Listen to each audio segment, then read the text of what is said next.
Es misericordioso. Todo lo que tenemos, lo que podamos tener y lo que no tengamos, viene de la mano de Dios. Yo le compartí al pastor y así a algunas personas poco, pero hay tantas cosas que decir, pero no lo vamos a contar todo porque si no se nos va la mañana. Pero este trasplante es como que no fue. Así lo vivimos. Fue, pero fue de tal manera que uno no vivió preocupado, no vivió tenso, porque, como le decía el pastor yo, deben haber sido unas 400 personas entre esta iglesia, los hermanos que nos conocen, la iglesia en Alemania, la gente que estaban orando así, día a día, en los espacios, los cultos, porque todo resultara bien. Y realmente la Tere, cuando la vi llegar a la pieza, venía todavía con efecto anestesia, me dice, parece que no me operaron. Sí, le dije, sí te operaron. Y fue una recuperación, pero portentosa. Andrés, nuestro hijo, tenía surcos en la cara, lacerada ya por el efecto de la diálisis. Se lo iba comiendo la diálisis. Y vi mucha gente en el hospital, a otros también les he compartido, se deforman los brazos. Es como que le meten un tubo dentro de los brazos así y va para allá, para acá, y se ven horribles. Mujeres, hombres. Andrés tiene un surco así, muy suave y de color rosado. Nada más que eso. Es decir, por donde uno lo mire, ve la intervención directa, divina y real de Dios en su cuerpo y en la tele de lo que pasó. Y Andrés me dice, papá, me dice, al otro día, después de la operación, me dice, papá, he vuelto a nacer.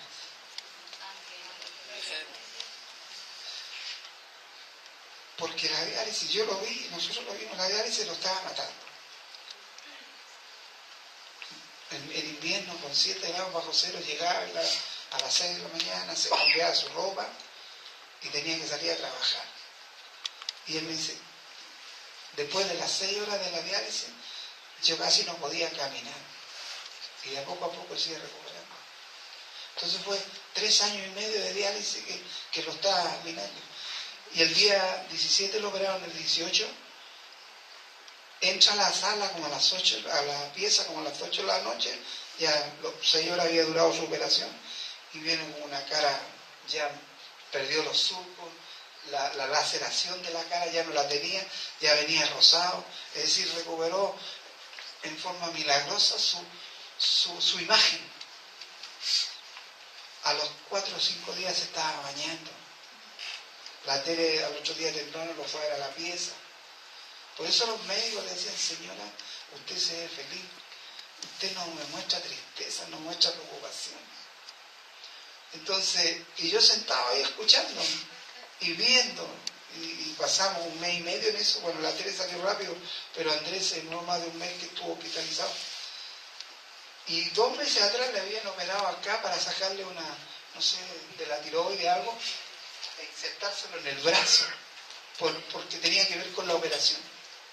Después que lo operan, vuelve al hospital en la primera semana de agosto y lo vuelven a internar 3 días más porque tienen que sacarle un catéter de la vejiga. Así que operaciones, pero todo se veía normal. Decía, bueno, decía Andrés, voy bien. Y ahora cuando nos vinimos ya a los 2 meses, tiene su herida rosadita, se ve normal, y ya no tiene diálisis, y come de todo. Sí, con limitancia, él se cuida, toma mucha agua, las pastillas, pero está muy bien. Así que realmente tenía razón él cuando dice, he nacido de nuevo. Amén. Entonces, uno depende de Dios en todo. Él es el que maneja las cosas. Por eso que me da tristeza decirlo. Cuando los hermanos, las hermanas, no hablo de las hermanas, hablo de los hermanos varones, no se comprometen con Dios ni siquiera con su presencia. Y Dios es tan bueno, tan bueno. Allá en Colonia, en la iglesia que nos congregábamos, que es más o menos como 70 personas, el 99% son mujeres, y un 2% hombres. Y las mujeres atraviesan todo Colonia, vienen de Leverkusen al culto, el día vienen a las 7 y muchas vienen del trabajo, pasan a buscar a los niños al jardín y se van a la iglesia al culto. Entonces las mujeres siempre hacen un sacrificio supremo por estar en la presencia de Dios con los hermanos. Y ahí estábamos. A los 12 días de operar la Tere, estábamos dando el seminario de sanidad interior y las hermanas decían, pero ¿cómo puede estar más de 1 hora y media parada usted ahí, que le hayan sacado un riñón y dando seminario y olvidarse de eso? Pero la necesidad hay que atenderla en la enseñanza. Y después, fin de agosto, estuvimos dando el del ciclo de la familia, 3 días más. Y ahí estaba la Tere. Y la gente nos invitaba, que querían que fuéramos a las casas. Así que lo que hacemos acá lo hicimos allá. Con otras realidades, sí, porque todos son inmigrantes, el país extranjero con otro idioma, pero la gente se sacrifica por Dios, porque ama a Dios, busca a Dios, tiene necesidad de Dios. Y entonces uno, cuando está en estas situaciones, a los que nos toca vivir esto, y salir y hacer muchas cosas, vemos con tristeza que en la iglesia local donde está todas las cosas dadas para adorar a Dios y estar con Dios, la gente no tiene hambre de Dios. Porque no venir a la iglesia, no participar con los hermanos, no es tener hambre de Dios. Porque uno cuando encuentra la iglesia, uno se regocija en su corazón encontrar a los hermanos, abrazarlos, bendecirles, que los bendigan a uno. Es lo que pasaba allá. Cuando llegábamos allá, saludando, pero puede ir tal día, quiero almorzar con ustedes, vayan a la oración, juntémonos en una plaza para conversar. La gente tiene hambre, está lejos de su tierra, lejos de su familia. Y aquí que a veces tenemos todo. No es, yo siempre digo lo mismo, no es un llamado de atención, sino que es una exhortación a levantar nuestros ritmos de presencia de Dios, de búsqueda de Dios. Porque hacen mucho esfuerzo las mujeres para sostener la familia, para sostener las naciones, los pueblos con su presencia, su oración, su búsqueda. Y los hombres como que se suben en el coche para que los arrastren, para que los empujen. Si muchos hombres allá y acá asisten a la iglesia, es porque las mujeres los están empujando. Y eso es triste. Es triste que eso suceda en la iglesia del Señor. Nosotros tenemos que motivar a nuestra familia. Y cuando hablamos del ciclo de la familia, ya hablamos de eso. Las responsabilidades que tiene el hombre delante de su familia. Si no creamos que a la mujer le va a preguntar a Dios, ¿qué pasó con tu familia? Le va a preguntar al hombre, ¿qué pasó con tu familia? Bueno, es que yo vivía cansado por el trabajo, las preocupaciones me embargaban, mis hijos, no me alcanzaba el dinero. Esas justificaciones no van a valer delante de Dios. Por eso es que la experiencia que vamos recibiendo las compartimos para exhortar, para que nos animemos en el Señor. Porque la iglesia tiene que seguir avanzando, ganando gente, llevando el Evangelio. Así que dejamos la operación de lado y nos insertamos en la iglesia a darle con todo. Oración, hasta el pastor de la iglesia, porque somos mayores, tenemos más experiencia de vida y de muchas cosas, nos pidió antes, un domingo antes, yo quiero juntarme con ustedes, pero solo, y quiero que ustedes me hablen de la iglesia, me digan cómo ven la iglesia, si algo me puede ayudar de lo que ustedes me compartan. Es decir, todos tenemos necesidades. Y él nos impactó con su corazón sensible, afable, un hombre que ama a Dios, ama a la gente, y él tiene 4 hijos, de 9 a 1 año. Su esposa trabaja en un hospital, es enfermera universitaria. Y el hombre a veces tiene que quedarse con sus 4 hijos porque su mujer se va a trabajar. Tiene que atender la iglesia, tiene que atender a sus 4 niños, tiene que ir a buscarlo al jardín, movilizarse, después ir a la iglesia, que una hermana lo llama, y ahí está. Dice, yo amo esto, yo amo a Dios, ama a la gente. Entonces uno lo ve atendiendo 4 hijos pequeños junto con su esposa, y su esposa a veces hace turno, y él tiene que quedarse con los cuatro niños, y después tiene que atender la iglesia, y acomodar tantas cosas para poder funcionar en la iglesia, con el Señor, con la gente y con su familia. Pero nos vamos quedando. Hay que luchar. El Evangelio es sacrificado, pero es bueno el Evangelio, porque el Evangelio es santo, el Evangelio transforma a gente. Por eso que yo digo que esto del trasplante fue una cosa visible, es decir, cómo Dios se mueve. Es como que esto, cerramos los ojos y ya, estaba listo, porque no hubo tensiones, no hubo nada en eso. Otras cosas uno vive, pero lo que en cuanto a la operación, Dios es bueno, nos trató muy bien a todos. Y yo, que no era el operado, pero tenía que estar ahí, igual me trató bien Dios. Me trató bien. Yo me quejé mucho en el invierno, cuando fuimos en invierno, a principios de año. Ahora tenía que tener la boca cerrada porque hubo 3 días que había 40 y 42 grados de calor. Así que, ¿quieres calor? Te voy a mandar calor. Es un calor pero insoportable, pero a mí me gusta el calor, si lo que no me gusta es el frío. Bueno, y hicimos tantas cosas. Y para rematar lo que decía, después de todo lo que hicimos, y lo que hizo la Tere sobre todo, una hermana peruana nos dijo, quiero invitarlo a almorzar. Bueno, una cosa sencilla, no hizo un buen almuerzo, fuimos a un local, y estábamos al frente de la catedral. La catedral tiene 157 metros en la parte de arriba, en la cruz, pero no se puede llegar hasta ahí porque llega uno hasta como los 110 metros, ¿no? Y después para arriba es como la cúpula que lleva a donde está la cruz. Y dijo, yo nunca he subido, dijo, a la catedral. ¿Ustedes se atreven? No, pero debe haber ascensor. Así que fue a preguntar a ella, porque ahí hablan alemán, todos se entienden bien esta gente. Así que preguntó, dijo, no hay ascensor ahí por fuera, pero no por subir por interior para llegar arriba. Subamos, nos quedamos mirando la tele. Subamos. Así que se sacaron los tickets y empezamos. Y es un pilar así que va así en rosca y no termina nunca. Y cabe una persona de lado bajando y otro de lado subiendo, no caben más. Y subíamos, y no llegábamos nunca a ningún descanso. Así que nos quedábamos en las escalas. Y no tan solo nosotros, los jóvenes igual, los jóvenes también, toda la gente descansa.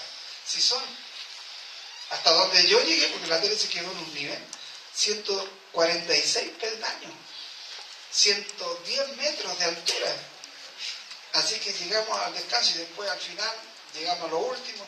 Y la tele llegó a los 105, 100 metros de altura. Hizo 135 peldaños. Y 135 bajando, 270 peldaños. Y cuando llegamos abajo, las piernas no nos hacían así. No lo podíamos sostener. Pero lo maravilloso es como ella, dije, la tele no va a llegar. Pues siempre está así, un poco más débil en esa parte, pero no. Dije, mañana va a amanecer, que no se va a poder levantar. Nada. Entonces fue un milagro de Dios haber subido esa catedral después de estar operada y con todos los remedios y bajar y todo eso, pero tremendo. Y de ahí se ve todo Colonia, el ring se ve todo, es precioso, pero es alta la cosa, muy alta. Así que todo eso pasamos. Pero mi testimonio de todo esto es que donde quiera que uno esté, en Chile, en la China, en cualquier país, uno tiene que amar a Dios, buscar a Dios y participar del cuerpo, que es lo único que lo sostiene. Esta vez fue maravilloso haber estado con la iglesia. Y las noticias de los hermanos también nos sostienen, porque yo mandaba correo al pastor, a Charlie, no sé a quién más le mandé, y me llegaban las noticias, vi la cocina, todo eso, oh, qué lindo, se ve que tenemos una cocina decente, que ya no andan más los ratones tomando desayuno con nosotros. Ahora ya a los ratones se les prohibió la entrada. Entonces todo precioso. Y una cosa que nos alegró en sobremanera y nos dio un gozo en el corazón, como que fuera de nuestra sangre, cuando supimos que nuestra hermana va a ser mamita, Gabriela. Estábamos muy felices. Lloramos y dábamos alabanza en nuestras oraciones por la noticia. Porque como la conocemos de tantos años y hemos vivido el proceso y hemos orado y nos llega la noticia de la confirmación de Dios. Dios bueno. Muy bueno. Así que Dios bendiga a ese matrimonio, a los papitos. Aprovechen de dormir porque después los quiero ver.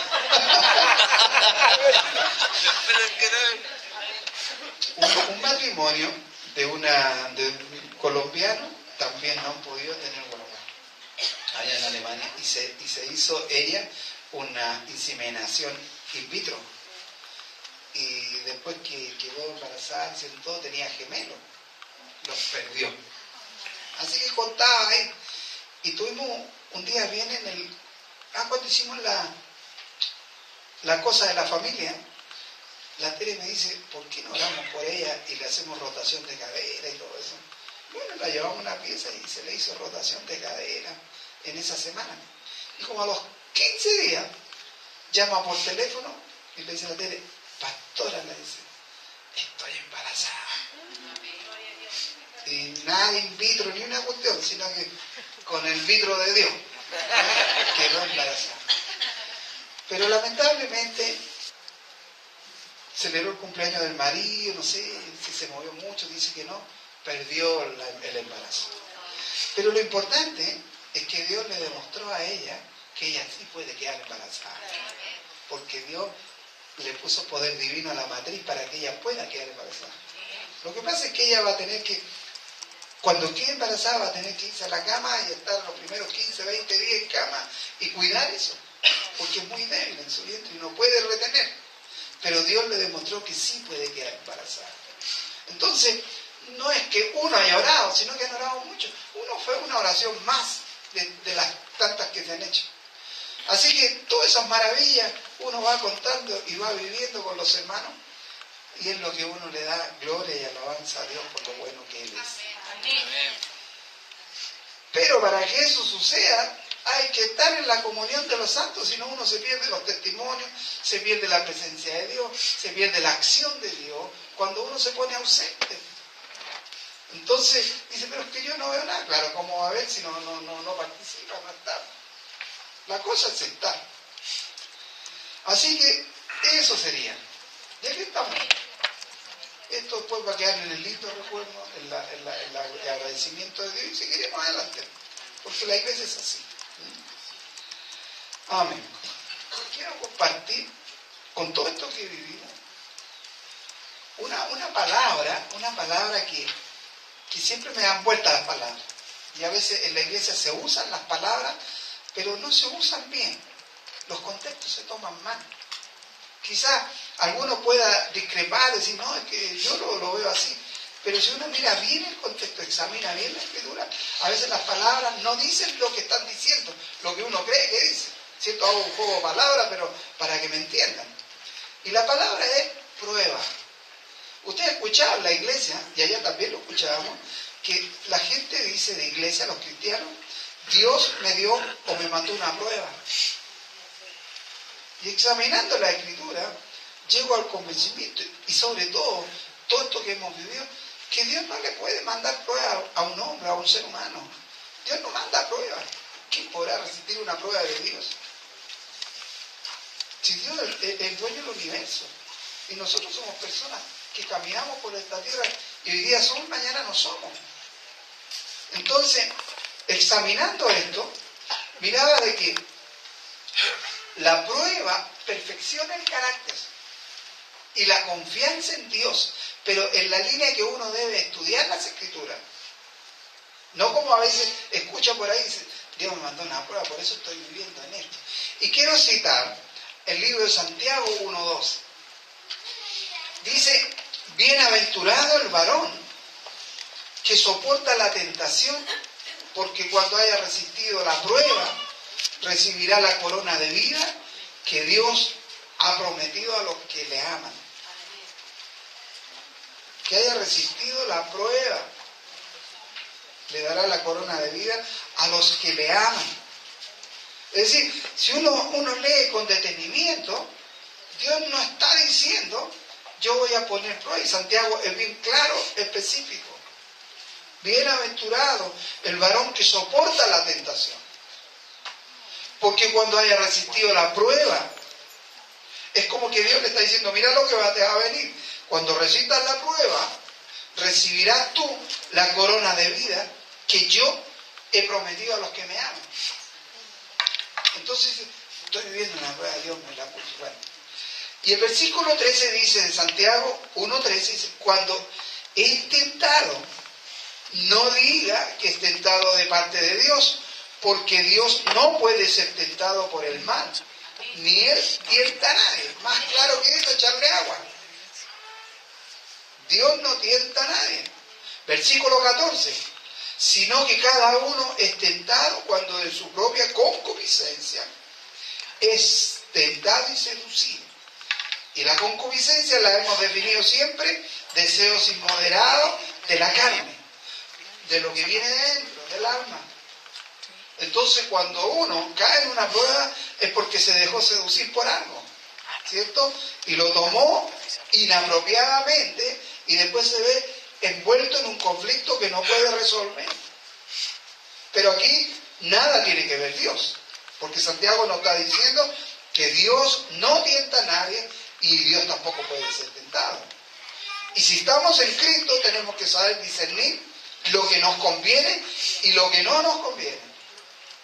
Y si no lo tenemos claro, hay consejeros, hay pastores, hay gente sabia, gente más instruida que nos puede ayudar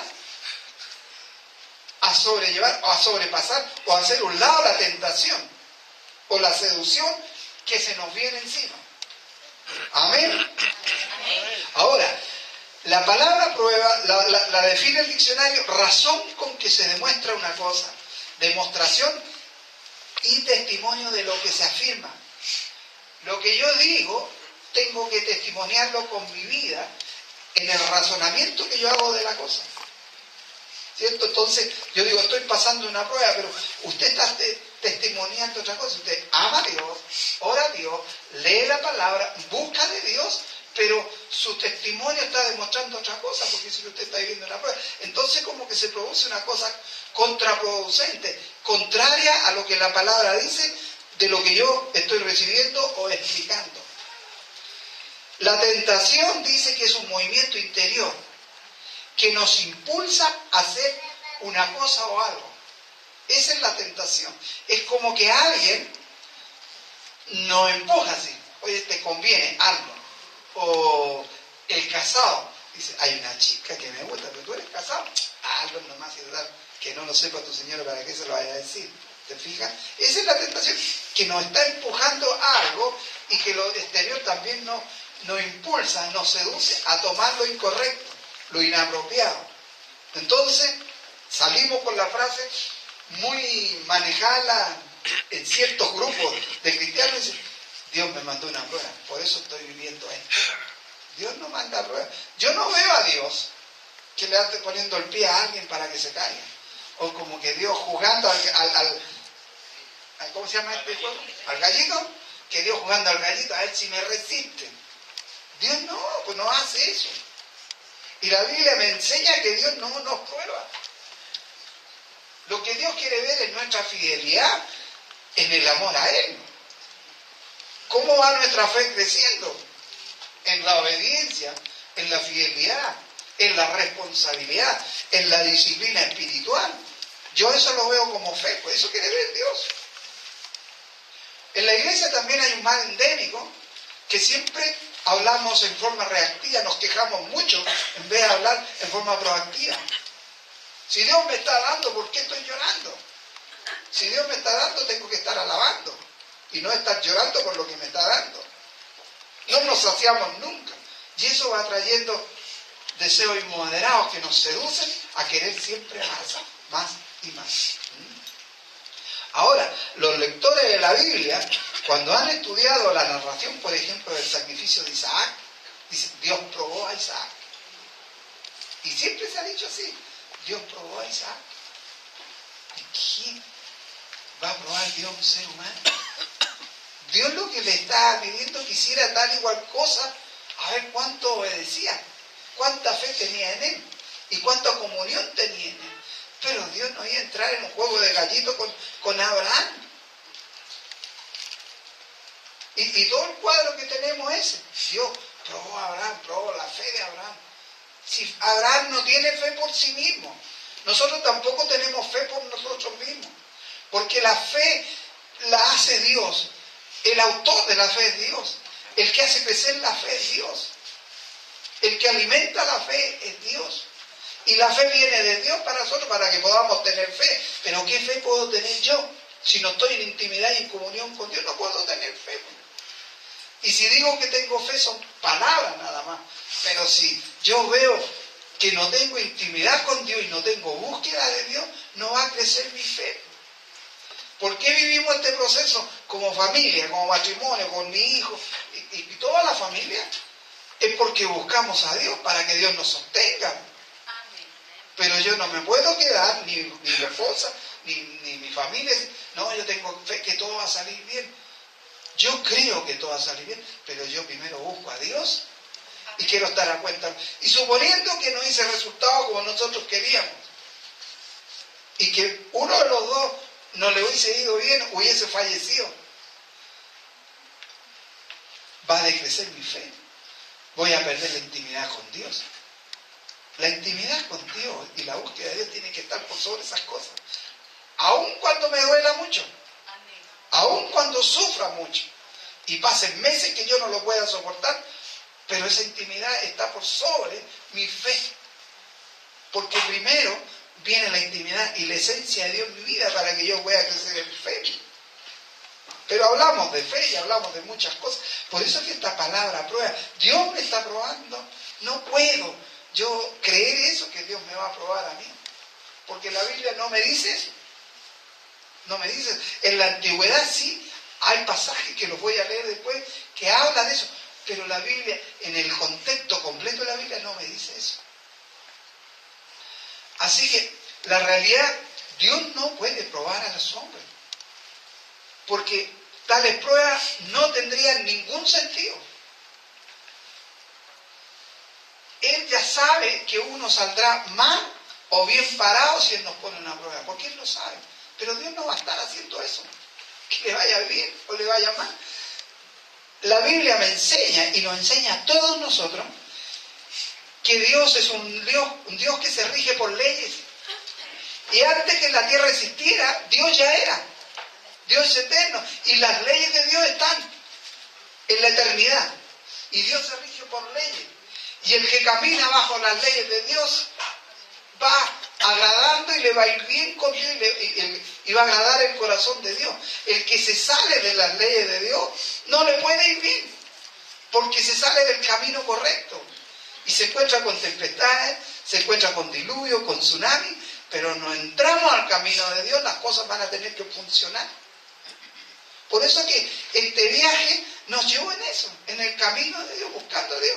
Aquí o allá, buscando a Dios, orando, buscando iglesia, buscando hermanos, gente que nos pastoreara, gente que nos diera su amor en oración, en compañía. Esa es la vida del cristiano. Y mire lo que teníamos que hacer, un trasplante. Pero si hubiésemos ido sin Cristo, habríamos estado muy preocupados.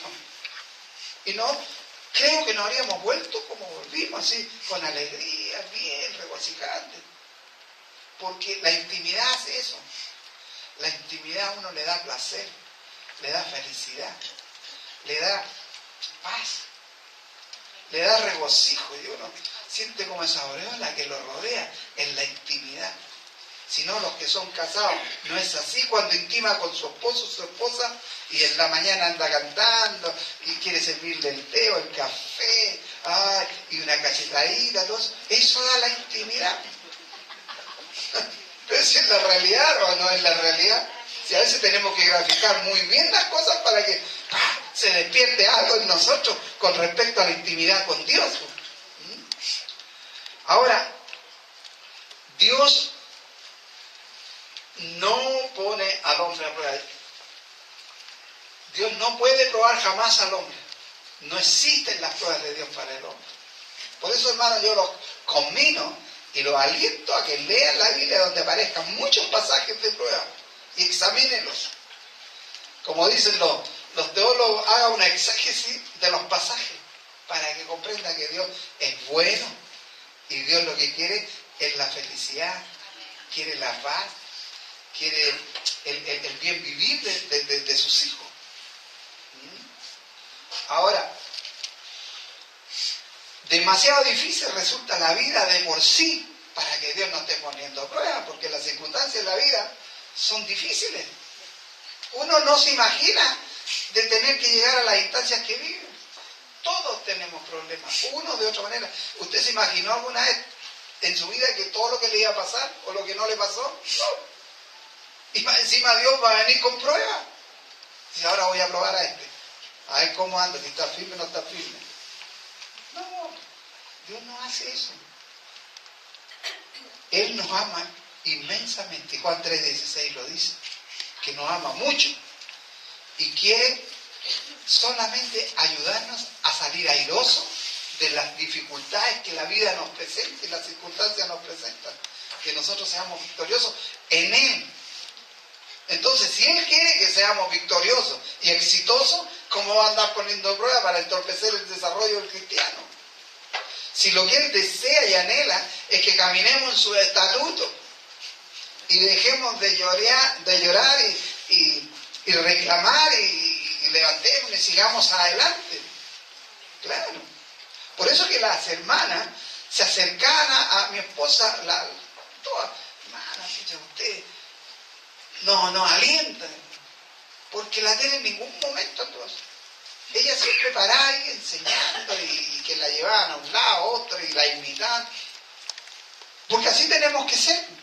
Y no es que lo seamos ahora. Este va a ser un proceso que viene de años, Dios tratando con cada uno de nosotros para que lleguemos a cierta madurez y sigamos creciendo en esa madurez.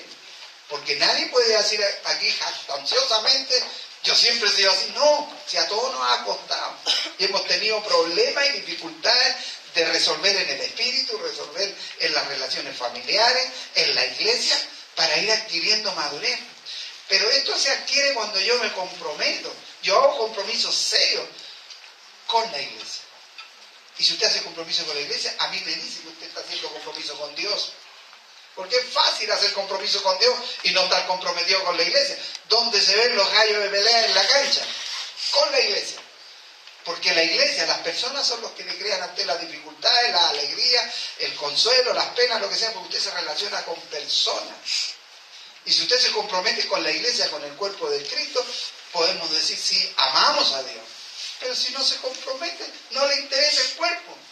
Y si no le interesa el cuerpo, no le interesa a Dios. Y si a uno le interesa el cuerpo, porque le interesa a Dios. Y uno intima con el cuerpo para tener intimidad con Dios. Así que Juan 16:33 dice, estas cosas os he hablado para que en mí tengáis paz. En el mundo tendréis aflicción. Pero confiad que yo he vencido al mundo. Es decir, el Señor Jesucristo a través de Juan dice que siempre en el mundo vamos a tener aflicción. Y con 1 Corintios 5 dice por ahí, 1:5 dice que tendremos tribulaciones, pero junto con la tribulación vendrá el consuelo, vendrá el fortalecimiento del Señor. Nunca nos deja solos. Aquí dice Juan lo mismo, que tenemos que confiar que Él nunca nos deja solos. Entonces, por un lado veo que viene la prueba, está el consuelo, está el fortalecimiento. Entonces, por eso que sigo insistiendo de que no tiene que ver con Dios la prueba. No tiene que ver con Dios la tentación, porque Él está interesado en fortalecernos, animarnos, levantarnos, llevarnos en victoria, es decir, victorias personales, que vamos superando las cosas, que las cosas no nos van matando ni nos van aniquilando, sino que nosotros sabemos sobrellevar y después qué. Y aunque el problema persista, la aflicción persista, uno igual tiene esperanza, uno igual tiene alegría. ¿O no? Amén.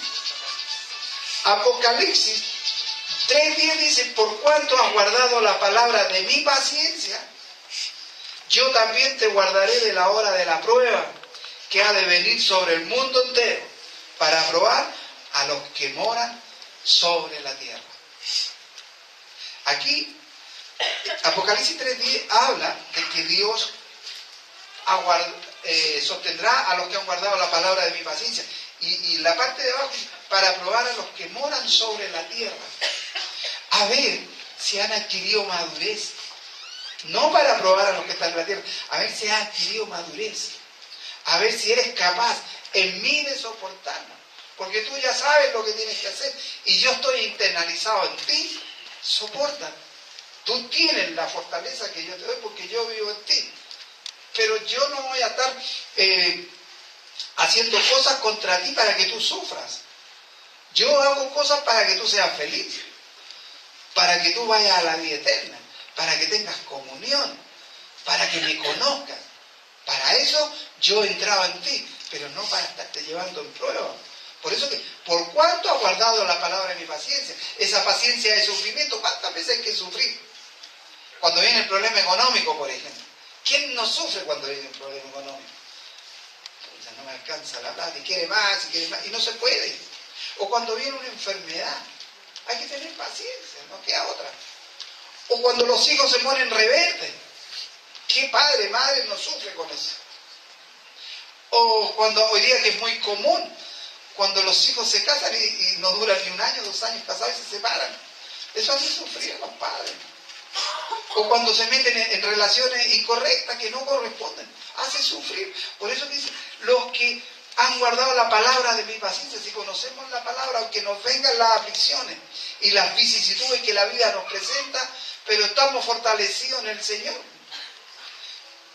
Y la prueba que la vida nos pone, la vamos a soportar. Y eso va a pasar. Y seguiremos con el Señor adelante y eso quedará atrás. Es como nos pasa. Quedó allá en Alemania lo que se hizo, vinimos acá, seguimos, después volveremos. Dios lo sabe. Y mi hijo tendrá que seguir viviendo. Y con la consigna que tiene que buscar a Dios, que tiene que alimentarse de Dios, que tiene que tener comunión. Porque muchas cosas le podrán venir, pero si está en la comunión de los santos, está en la comunión con Dios, Él lo podrá soportar. Lo podrá soportar. Ahora, ¿por qué suceden estas cosas? Dios nos dirá cuando estemos en su presencia, porque yo no tengo idea por qué se enferma la gente. Los genes, algo que se hizo mal, algo que dejó de comer, que tenía que haber comido y no comió, que tomó agua o no tomó agua, no sé. Dios lo contestará algún día. Pero el mundo nos presenta enfermedades, el mundo nos presenta aflicciones, dificultades. Primera de Corintios 10:13 dice, Dios es fiel y no permitirá que ustedes sean probados por encima de sus fuerzas. Aquí yo estoy citando Primera de Corintios 10:13, pero estoy sacando de otra versión el escrito. Del Reina Valera lo dice casi igual, pero cambia algunas palabras.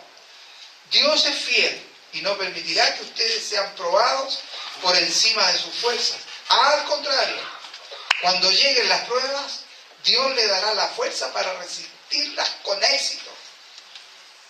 Las pruebas que el mundo nos presenta, las dificultades que el mundo nos presenta. En el Antiguo Testamento está esta cita que yo les decía, en el Salmo 66, 10, 11 y 12.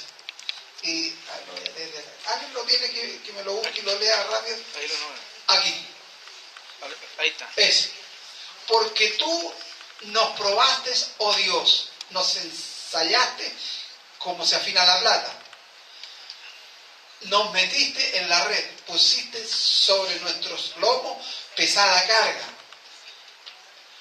Hiciste cabalgar hombres sobre nuestra cabeza, pasamos por el fuego y por el agua y nos sacaste esa abundancia. Ahí creo que ese. Aquí en la antigüedad había otro concepto, cómo se recibía la revelación de Dios, porque como Israel tenía guerra, lucha, peleaban contra naciones, entonces ellos tenían ese concepto que Dios era el que les traía las pruebas y les traía las tentaciones y después los sacaba. Era como este Dios así, que no jugaba, sino que por la dureza del corazón ellos iban interpretando, y la Biblia habla muchos pasajes de eso, iban interpretando que era Dios el que los metía en pruebas y en tentación. Pero llegamos al Nuevo Testamento y vemos por las citas bíblicas y lo que dice Jesucristo, que Dios nos saca a éxito, nos saca a triunfo, que nos sostiene, que Dios no puede ser tentado, que Dios no tienta a nadie. Lo dice el Nuevo Testamento, del nuevo pacto que tenemos en Cristo Jesús. Entonces, lo que aquí se lee era para Israel porque eran tan duros. Y ellos dejaban a Dios y adoraban a otros dioses y ellos se metían en problemas. Ellos se metían en pruebas que ellos mismos adquirían por la dureza del corazón y la concupiscencia de sus corazones. Pero en el Nuevo Testamento se nos aclara la película a través de Jesucristo y los apóstoles que van recibiendo la enseñanza y la revelación, es que Dios no es tentado y Dios no tienta a nadie. Y Dios no anda jugando con las tentaciones ni las pruebas.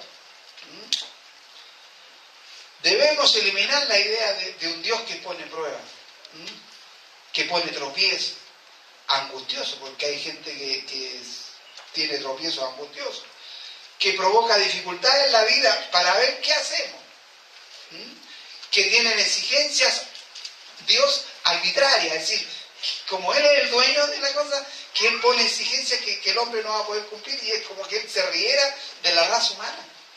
Dios no hace eso. Y lo voy a repetir siempre, Dios no hace eso. Ahora, al hacer eso, sería como un Dios injusto, que en su grandeza y en su poder, poner al hombre, que el salmista dice que el hombre es gusano, empezar a jugar y hacer el gallito con el hombre. No, Dios no hace eso, no podría hacer eso, porque es un Dios de bondad y de amor. Ahora, debemos convencernos, hermano, como dice la Biblia, de que únicamente existe el Dios Abba, el Dios Papá, que predicó Jesús. Ese es el Dios que predicó Jesús, el Dios que sufre con nosotros. Cuando la vida o alguna prueba nos dificulta el avance, Dios sufre. Dios sufre. Y cuando alguien deja a Dios, pierde la intimidad y ya no quiere estar con Dios, Dios sufre, su corazón se contriñe, ¿sí? Porque un hijo se le va, una hija se le va, que un matrimonio se separa, Dios sufre. La Biblia lo demuestra implícitamente, está ahí como Dios se angustia cuando los hijos no hacen lo que Él dice. ¿Y por qué sufre? Porque a muchos los ve que se están yendo al infierno, que están cayendo como caballos desbocados al infierno. Por eso sufre. Dios no creó el infierno para los hombres, Dios creó el infierno para los demonios. Y lamentablemente los hombres están acompañando a los demonios en el infierno. Así que hay que razonar bien. Amós 3:3 dice, andarán dos juntos si no estuvieren de acuerdo. Y Mateo 18:19 dice, otra vez digo que si dos de vosotros se pusieren de acuerdo en la tierra, de cualquier cosa que pidieren, les será hecha por mi Padre que está en los cielos. Miren, ya eso lo teníamos, pero con todo esto recibimos una enseñanza más profunda. Los matrimonios a veces tienen muchos proyectos, tienen muchos anhelos en su corazón. Pero si ustedes se dan cuenta, los matrimonios a veces es uno el que está más motivado que el otro. Y cuando eso suceda, la recomendación es detenerse y no seguir avanzando. Hasta que a través de Dios, a través del Espíritu Santo, logremos la unidad en el acuerdo. Si dos se pusieren de acuerdo, andarán dos juntos hasta que logremos la unidad en el acuerdo espiritual. Cuando encontremos la paz, el sosiego, la armonía y la unidad de lo que queremos hacer, sea la cosa que sea. Pero les recomiendo, no se tire solo. Espere que el otro llegue a la unidad. Y si no llega, déjelo ahí hasta que llegue eso. Y si no llega, no llega. Porque hay muchos anhelos que a veces están en el corazón de la esposa, del esposo, y no hay unidad, no hay acuerdo. Y se mete la esposa o se mete el esposo y se mete en un tremendo tete, un tremendo bollo. Y después Dios nos está probando. Pero no llegaron a la unidad, al acuerdo. Y eso es vital en la vida matrimonial. Y así pueden ser en muchas cosas. Para uno entrar en algunos proyectos, en algunos deseos, en algunas cosas que uno anhela en su corazón. Es decir, es como una sugerencia bíblica. No se meta si no tiene acuerdo con su esposo o su esposa en la unidad del espíritu.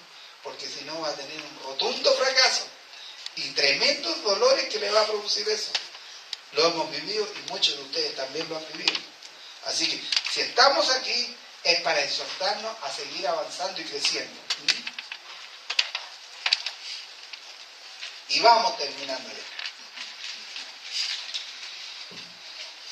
A veces se piensa también que pedir la voluntad de Dios puede poner pruebas. Uno siempre dice que se haga la voluntad de Dios, pero siempre puede estar pensando, a lo mejor la voluntad de Dios va a ser algo que no me está agradando. Ese también es otro concepto que uno tiene que erradicar a veces. Porque a veces la voluntad de Dios pensamos que nos puede resultar muy dolorosa. Porque yo quiero esto, pero digo que se haga la voluntad de Dios y resulta otra cosa. Y mucha gente a veces ha fallecido hijos, parientes, y eso produce un dolor irreparable en ciertos momentos. Pero la voluntad de Dios no es entrar en desgracia. Al contrario, es encontrar la felicidad, es encontrar la paz, el sosiego, cuando uno pide la voluntad de Dios. Porque es la voluntad de Dios. Es lo que se va a hacer, es bueno. Y Jesucristo es el ejemplo. Padre, que no se haga mi voluntad sino la tuya. Y Él sabía que con todo lo que vivió era bueno. Y nosotros con nuestros ojos humanos vemos que fue tremendo. Y para Dios también fue tremendo. Pero era bueno porque era la voluntad de Dios. Y mire lo que significó. Redimir a la humanidad. Salvar a la humanidad. Y poder tener la posibilidad cierta que vamos al cielo a vivir eternamente con Él. Pero esa era la voluntad de Dios. Pero al ojo humano fue tremendo que lo masacraran, laceraran, hicieran de todo con Jesucristo. Pero esa era la voluntad de Dios y era bueno.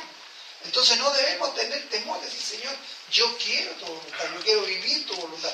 Porque la voluntad, traduzcámoslo en esto: felicidad, paz, gozo, benignidad, bondad, riquezas espirituales en abundancia. Esa es la voluntad de Dios. No le tengamos miedo a la voluntad de Dios. Hagámoslo con conciencia cierta de que Dios siempre va a hacer las cosas buenas para sus hijos.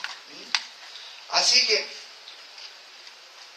al Dios que quiere a los niños, al Dios que da la vida, al Dios que nos da todo, en la palabra que Jesucristo expresó en la tierra a este Dios de amor.